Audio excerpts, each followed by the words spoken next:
प्यारे बच्चों नमस्कार, मैं मनीष शर्मा मैथ के इस लेक्चर में आप सभी का स्वागत करता हूं। और बच्चों आज आपके प्रोबेबिलिटी का लेक्चर नंबर 2। लेकिन बच्चों आज के इस लेक्चर को शुरू करने से पहले कुछ बात जो आपको बोलना चाहूँगा वो आप स्पेशली सुनो आराम से और ध्यान रखोगे। बच्चों आप इन दिनों में अपने एरिया में कुछ केसेस ज़्यादा ही आ रहे हैं कोरोना, तो उसके लिए आपको थोड़ा अपने स्वास्थ्य का ध्यान रखना है। पढ़ाई साथ में जारी रखिए लेकिन थोड़ा हेल्थ का भी ध्यान रखिए और सावधानी ही फिर उसका इलाज है। तो सेहत का ध्यान रखते हुए बच्चों पढ़ाई स्टार्ट करनी है आपको, ठीक है। तो आइए स्टार्ट करते हैं। प्रोबेबिलिटी हमारा जो ये लेक्चर था, प्रीवियस लेक्चर में मैंने आपको एक डेफिनेशन बताई थी कंडीशनल प्रोबेबिलिटी की, जिसे आप हिंदी में कहते हो सप्रतिबंध प्रायिकता। कंडीशनल प्रोबेबिलिटी क्या होती है ये मैंने वैसे तो आपको प्रीवियस लेक्चर में कम्प्लीटली इसके बारे में बता दिया है, फिर भी एक बार और थोड़ा सा पढ़ लेते हैं। ये मान लीजिए बच्चों दो इवेंट हैं आपके पास, ए और बी, ठीक है, अलग अलग है। आपको क्या दे दिया गया है, आपको मैं जब बोल रहा हूँ ध्यान से सुनिए। आपको मैं ये बोल दूँ कि फाइंड द प्रोबेबिलिटी ऑफ ए, यानी ए की प्रायिकता ज्ञात कीजिए। कब? जब b इज गिवन, यानी b आपको दिया गया हो या b घटित हो चुका हो। मतलब बच्चों सिंपल सा वर्ड ये आ जाता है कि b की मैंने कंडीशन लगा दी, b की मैंने क्या कर दी, इस पर एक कंडीशन को अप्लाई कर दिया। आराम से दिमाग में बैठाना है आपको, जल्दबाजी नहीं करनी है। भाई आपने अपनी लाइफ में कई बार ऐसा नोट नहीं किया, देखा नहीं है कि हाँ कोई काम करना हो लेकिन उसकी एक कंडीशन है कि ऐसा हो तभी होगा, अदरवाइज वो नहीं होगा, ठीक है। भाई जैसे आपने सुना अभी, मान लीजिए आपको 12th करने के बाद किसी कॉलेज में एडमिशन लेना हो, मान लीजिए आपको 12th पास करने के बाद किसी कॉलेज में एडमिशन लेना हो, लेकिन उस कॉलेज की एक शर्त ये है कि 80% से ऊपर, यानी 80% से अबव जिनके नंबर हैं, मार्क्स हैं, वो उन्हीं को एडमिशन देगा। तो इस तरीके से उन्होंने क्या कर दिया, आपके ऊपर एक कंडीशन लगा दिया, नहीं लगा दी। यानी आपके यहाँ पर एडमिशन लेने की जो भी प्रायिकता होगी वो आपके नंबर्स, यानी जो आपके मार्क्स हैं, उन पर डिपेंड कर गई या नहीं कर गई। तो इस तरीके की जो कंडीशन होती है बच्चों, उनको हम क्या कहते हैं, कंडीशनल प्रोबेबिलिटी, यानी सप्रतिबंध प्रायिकता कहते हैं। सप्रतिबंध यहाँ का मतलब हो गया कि उसके ऊपर एक स्थिति अप्लाई कर दी जाती है कि ऐसा करो तब ये होगा, ठीक है। तो यहाँ पर इसको समझने के लिए जो फॉर्मूला होगा कैलकुलेशन का वो क्या होगा। मान लीजिए बच्चों आपको कोई क्वेश्चन दे दिया जाए जिसमें आपको ए की प्रायिकता ज्ञात करनी है, यानी प्रोबेबिलिटी फाइंड आउट करनी है। कब? जब जो इवेंट बी है वो हो चुका हो, जो इवेंट बी है वो हो चुका हो या दिया गया हो। तो इस कंडीशन में इसका फॉर्मूला बच्चों मैंने आपको बताया था P of A intersection B upon PB, यानी A इंटरसेक्शन B की प्रायिकता नीचे आएगा B की प्रायिकता, ठीक है। इसके कुछ केस भी मैंने बताए थे कि यदि B जो है A का सबसेट हो तो उस कंडीशन में A इंटरसेक्शन B किसके बराबर हो जाता है, B के बराबर हो जाता है। तो जो आपका PA अपॉन B है वो आ जाएगा PB अपॉन PB। और बच्चों ये कितना हो जाएगा आपका, एक केस और अप्लाई होता है कि जब A intersection B equal to क्या हो जाए 5, तो यानी उस स्थिति में P of A intersection B की वैल्यू आएगी बच्चों 0 और P of A upon B भी क्या हो जाएगा, 0 हो जाएगा, ठीक है। ये बातें आपको याद रखनी है। और एक फॉर्मूला और बच्चों आपने पढ़ा होगा छोटी क्लासों में कि पहले यूनियन B, ये आपने 11वीं क्लास में आपने पढ़ा है। यदि दो सेट A और B हो तो A इंटरसेक्शन B और A यूनियन B, आपने 11वीं क्लास में दोनों के दोनों पढ़े या नहीं पढ़े। तो यहाँ पे बच्चों इसका फॉर्मूला होता है P of A union B का PA plus P B minus P A intersection B. ठीक है, तो बच्चों देखो जितने फॉर्मूले मेरे बोर्ड पे लिखे हुए हैं, वैसे तो मुख्य रूप से यही फॉर्मूला समझना आपको। यदि ये फॉर्मूला, ये दो और ये आप याद रखते हो तो जो 16.1 है वो आपको बच्चों बहुत आसानी से समझ आ जाएगी। सिर्फ आपका काम अब क्या होगा, देखो कैलकुलेशन बहुत कम है, आपको सिर्फ कंडीशन बनानी है। जो सैंपल स्पेस है यानी समष्टि है टोटल, वो बनानी आनी चाहिए। आपको सिर्फ क्या काम करना होगा, क्वेश्चन में कुल कंडीशन, वो जो ए इवेंट यानी ए घटना है उसकी कंडीशन, बी इवेंट है बी घटना है उसकी कंडीशन। यदि आप ये तीन चीज़ें बनाना सीख जाते हो, टोटल कंडीशन यानी एस, ए की स्थिति कंडीशन यानी और बी की, यदि ये तीन चीज़ें बनाना आप सीख जाते हो तो आप ये मानकर चलिए कि आप 16.1 को बहुत इजीली सॉल्व कर पाओगे। अब आपके माइंड में होगा कैसे, तो ये आज हम इसके क्वेश्चन करते हैं जिससे आपको ये सारी बातें समझ आ जाएगी। तो देखो बस बच्चों फॉर्मूला याद रखना है, और याद रखना इसको दिमाग में ही बैठाओ कि इन दोनों का ऊपर इंटरसेक्शन और नीचे वाले नीचे, इस तरीके से याद रखो। ठीक है, ऊपर तो दोनों का इंटरसेक्शन और नीचे वाली नीचे। अब इसको सॉल्व करते हैं। देखो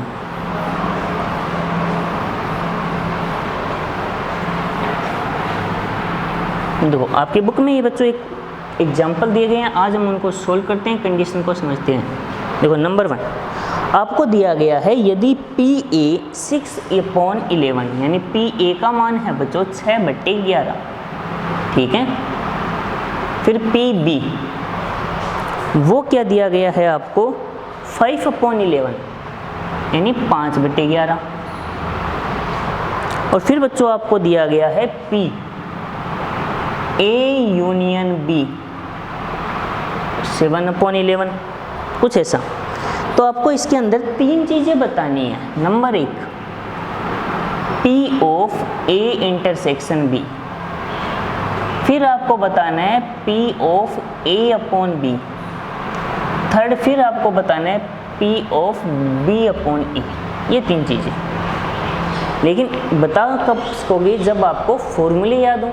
तो देखिए सबसे पहले इन दोनों को ज्ञात करने से पहले ये होना चाहिए।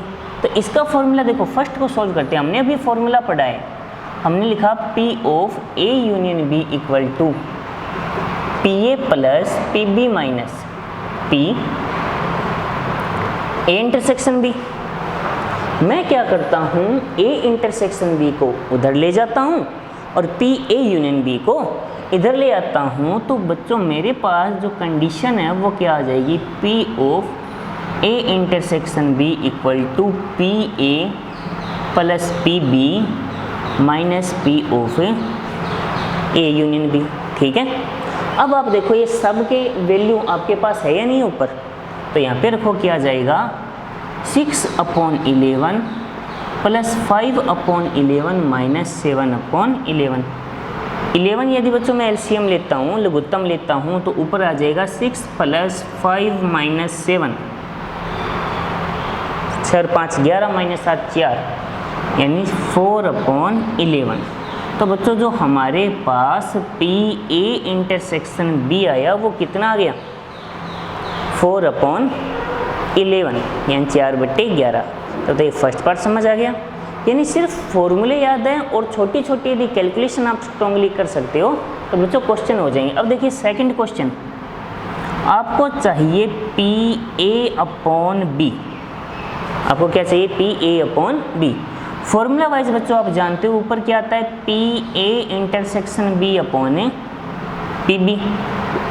पी ए इंटरसेक्शन बी की वैल्यू कितनी है 4/11 और पी बी की वैल्यू ये देखो क्वेश्चन में क्या दी गई है 5/11। तो 11 से 11 कैंसिल कर दो तो क्या आ जाएगा 4/5। हो गया क्लियर। फिर बच्चों जो इसका थर्ड पार्ट था वो था P आपको फाइंड आउट करना है B/A। तो ऊपर तो दोनों का इंटरसेक्शन और नीचे वाली नीचे, भाई यही तो फॉर्मूला बताया मैंने। भाई इस बार वहाँ पे नीचे B था तो नीचे PB लगाया, यहाँ पर नीचे A है तो क्या लगाऊंगा PA। ऊपर वाली तो फिक्स है, नीचे वाली कितनी है 6/11, 11 से 11 गया 4/6, 2 से कैंसिल कर दो तो आ जाएगा 2/3 यानी 2/3। अब बच्चों देखो क्वेश्चन दिमाग में बैठा या नहीं बैठा। तो सिर्फ एक बात सुनो, यदि आपके पास 1, 2 और ये तीनों, तो आप इन सब को कर सकते हो या नहीं कर सकते हो, देखो आराम से।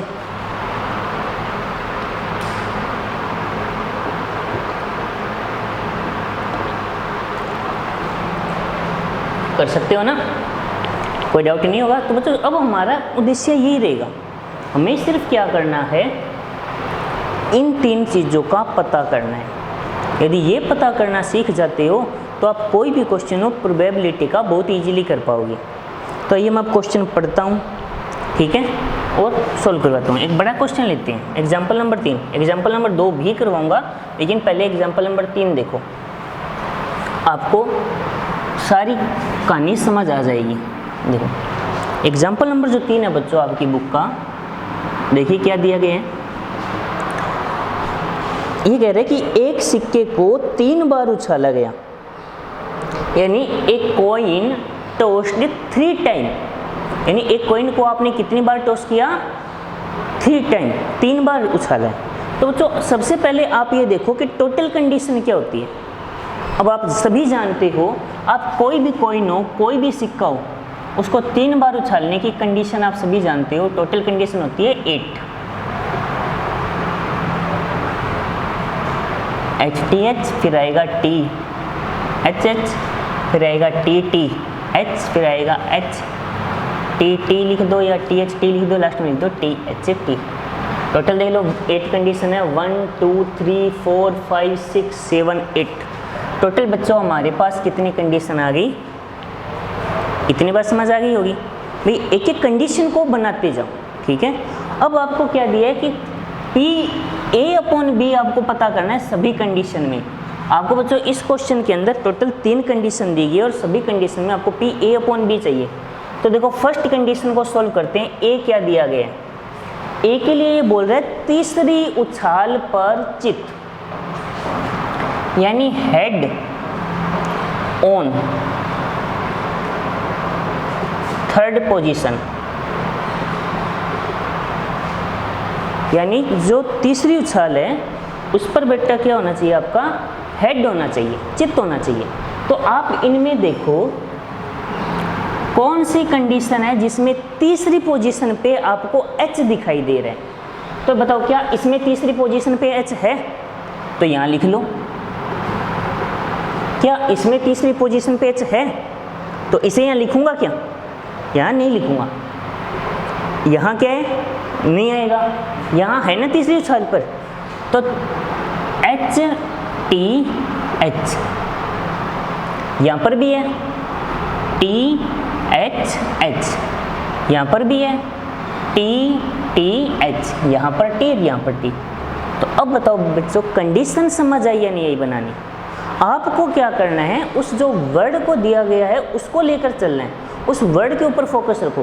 पहले क्या है उससे मुझे मतलब नहीं है, मेरा फोकस किस पे था, मुझे कह रहा है तीसरी उछाल पर चित, यानी जब आपने 3 बार उसको उछाला, जो थर्ड टाइम आपने उसको टॉस किया वहाँ पे H दिखना चाहिए।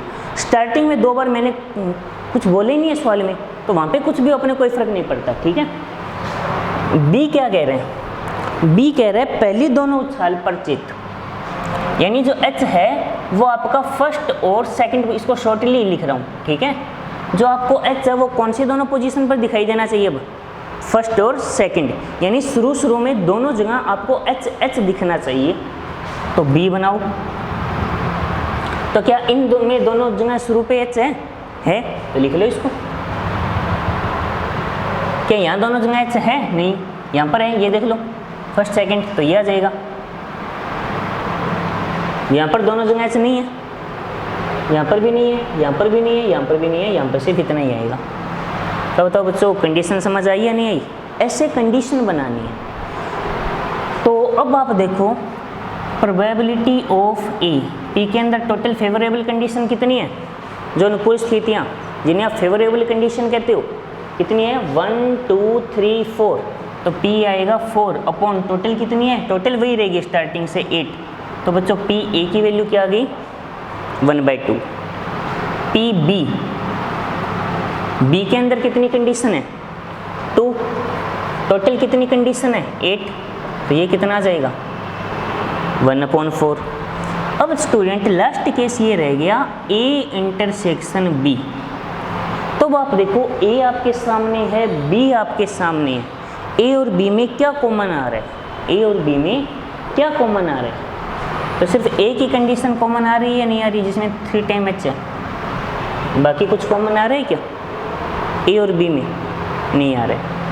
तो इसकी जो प्रोबेबिलिटी यानी जो प्रायिकता है वो क्या हो जाएगी 1/8, क्योंकि इसके अंदर कितनी वैल्यू है केवल 1। तो बताओ बच्चों P A P B P A intersection B, तीनों बातें दिमाग में बैठ गई होंगी। हमें क्या पता करना है, हमें चाहिए P A/B, इसका फॉर्मूला होता है P A इंटरसेक्शन B/PB। तो P A इंटरसेक्शन B आया है बच्चों मेरे पास 1/8, और ये आया है, इसको मैं 2/8 लिखूँगा, ठीक है, वैसे तो 1/4 है, 2/8, 8 से 8 कैंसिल हो गया, तो रिजल्ट क्या आ गया 1/2। यानी ये कंडीशन, इसकी प्रोबेबिलिटी क्या होगी जब ये हो चुकी हो, तो वो रिजल्ट आएगा बच्चों इसका 1/2। क्लियर होगी, सवाल समझ आया या नहीं है। टोटल कंडीशन बच्चों फिक्स है, A और B चेंज होगी। इसी का जो सेकंड पार्ट है वो देखो, मैं आपको सिर्फ एक बार A/B की जो कंडीशन बनानी है वो सिखा रहा हूँ, ठीक है, बाकी जो लैंग्वेज वाले क्वेश्चन है वो नेक्स्ट लेक्चर में करेंगे। यहाँ पे दिया गया है कि A है कम से कम 2 चित्त, सेकंड केस में A का मतलब है कम से कम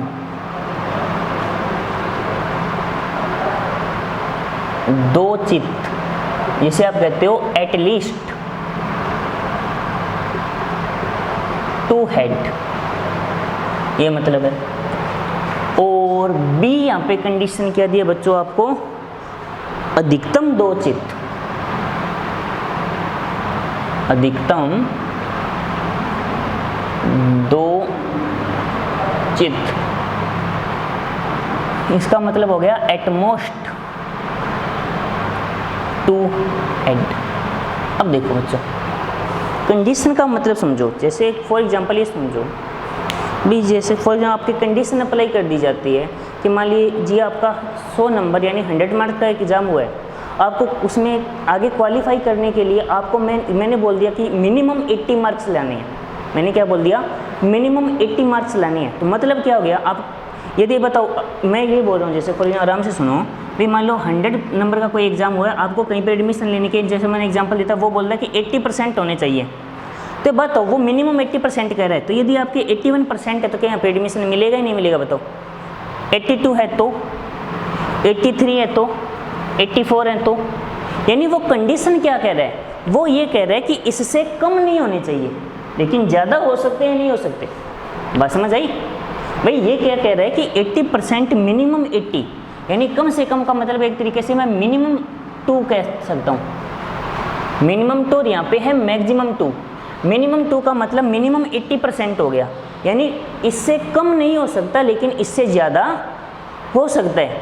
बात समझ आ गई होगी, क्योंकि ये 80% के एडमिशन की जो लिख रहा है, लेकिन 81 आया, 82 आया, 83, उनको भी तो एडमिशन मिलेगा, तो यानी ज़्यादा हो तो कोई दिक्कत नहीं है, कम नहीं होना चाहिए, तो यहाँ पे मिनिमम 2 होना चाहिए, ज़्यादा नहीं हो तो कोई दिक्कत नहीं है। तो मैं वो सारी कंडीशन लिखूँगा जिसमें कितने हेड है, मिनिमम 2 है, 2 से ज़्यादा है, 2 से कम नहीं होना चाहिए। तो देखो इसमें बच्चों कितने हेड हैं, 3 लिखूँगा, ज़्यादा हो सकते हैं कम नहीं हो सकते। इसमें 0 कम है नहीं लिखूँगा।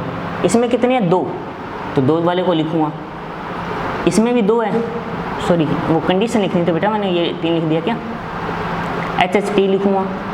इसमें भी 2 है, इसको लिखूँगा। इसमें कितने हैं, 2, तो इसको भी लिखा जाएगा। इसमें कितने हैं, 1, इसको नहीं लिखा जाएगा। इसमें कितना है, 1 नहीं लिखा जाएगा, कम नहीं हो सकते ज़्यादा हो सकते हैं। इसमें भी 1 तो नहीं लिखा जाएगा। बात समझ आई है नहीं, तो ये जो मिनिमम कह रहे हैं वो उसमें ये कंडीशन आ जाएगी, यानी 2 हो सकते हैं या 2 से ज़्यादा, 2 से कम नहीं हो सकते। अब बच्चों बी को यदि मैं बनाता हूँ, यही प्रोसेस, ये कह रहा है मैक्सिमम 2, यानी 2 हो सकते हैं या 2 से कम हो सकते हैं, ज़्यादा नहीं हो सकते। बात समझ आई? मिनिमम 2 का मतलब यानी एटलीस्ट 2 का मतलब हो गया कि 2 हो सकता है या 2 से ज़्यादा हो सकता है, कम नहीं हो सकता। और यही कंडीशन यहाँ पर है बच्चों कि मैक्सिमम 2 का मतलब हो गया 2 हो सकता है या 2 से कम हो सकता है, 2 से ज़्यादा नहीं हो सकता। तो 2 से ज़्यादा, इसलिए जो कंडीशन लिख देता हूँ इस, तो देखो इसके अंदर कितने चित्त हैं, हेड हैं 3, 2 से ज़्यादा है या कम है, 2 से ज़्यादा है ना, तो क्या लिखूँगा, नहीं लिखूँगा। ये कह रहा है कि 2 से मैक्सिमम 2 ही होगा, 2 से ज़्यादा नहीं होगा, तो ये नहीं होगा। बाकी सब में देखो इसमें कितने हैं 0, तो 2 से कम आ सकता है, तो ये कंडीशन आएगी। इसमें 2 है, ये आएगा, फिर 2 है वो भी आएगा, इसमें भी 2 है ये भी आएगा, बाकी वालों में 1-1 है तो उनको भी लेना है। अब तो बच्चों बात समझ आई या नहीं आई? ये 2 वर्ड है वो याद रखना, कम से कम, अधिक से अधिक। कम से कम का मतलब वो संख्या और उससे ज़्यादा, अधिक से अधिक का मतलब वो संख्या और उससे कम। याद समझ में आ गई? कम से कम का मतलब वो संख्या और उससे ज़्यादा, अधिक से अधिक का मतलब वो संख्या और उससे कम। बस फिर ए इंटरसेक्शन बी और निकालो, कॉमन क्या है? ये शायद ये वैल्यू कॉमन है क्या? नहीं है, ये कॉमन नहीं है। एच एच टी ये रहा, ये कॉमन है। टी एच ये रहा, और टी एच एच ये कॉमन है। तो ये 3 वैल्यू कॉमन आ रही है, H H T H H. और टोटल कितनी वैल्यू आई है बेटा कॉमन? इसमें 3, और बी के अंदर टोटल कितनी वैल्यू है? 7। तो P of A intersection B बच्चों क्या हो जाएगा? इसके अंदर कितनी वैल्यू है? 3, टोटल कितनी है? 8। P बी की वैल्यू क्या हो जाएगी? इसके अंदर कितनी आई है? 7, टोटल कितनी है? 8। आ गया? एक ही निकालो ना निकालो कोई फ़र्क नहीं पड़ेगा, क्योंकि मुझे चाहिए सिर्फ PA/B। तो PA इसका फॉर्मूला होता है PA इंटरसेक्शन B/A PB। ये है 3/8 और ये है 7/8। 8 से 8 कैंसिल हो गया, तो बच्चों क्या आंसर आया? 3/7। तो अब देखो बच्चों बात सारी दिमाग में बैठी या नहीं बैठी?